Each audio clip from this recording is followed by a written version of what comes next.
Doctor Zubaida Rahman, উনি আগে লন্ডনে ছিলেন, গতকালকে উনি এসছেন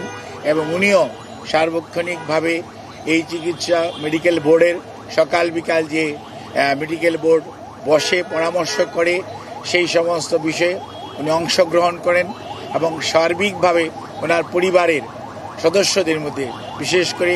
সৈয়দ আশরাফুল্লাহ রহমান এবং শামীম ইস্কান্দার সাহেব সহ পরিবারের সদস্যরাও এই মেডিকেল বোর্ডের সভা বসার পরবর্তীতে তাদেরকেও এবং আমাদের ভারপ্রাপ্ত চেয়ারম্যান জনাব তারেক রহমান সাহেবকে,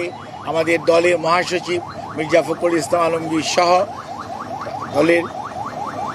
সর্বোচ্চ পর্যায়ে নেতৃবৃন্দকে যথাযথভাবে অবহিত করে রাখা হয়েছে। যুক্তরাষ্ট্রের 1 নম্বর জিম চেইন গোল্ডস জিম এখন আবারও বাংলাদেশে বসুন্ধরা আবাসিক এলাকা ও বসুন্ধরা সিটি শপিং মলে। আমরাও এবার এবং মেডিকেল বোর্ড অত্যন্ত আশাবাদী যে এবারও ওনার যে শারীরিক জটিলতা, এটা থেকে আপনাদের দোয়া এবং আল্লাহর অশেষ মেহেরবানিতে ইনশাল্লাহ দেশনেত্রী বেগম খালেদা জিয়া সুস্থ হবেন। আর বিদেশে যাওয়ার ব্যাপারে আমাদের সর্বোচ্চ প্রস্তুতি রয়েছে। যখনই ওনাকে বিদেশ নেওয়ার জন্য মেডিকেল বোর্ড যথোপযুক্তভাবে তৈরি মনে করবেন, শারীরিকভাবে মনে হবে যে ওনাকে সেফলি ট্রান্সফার করা যাবে,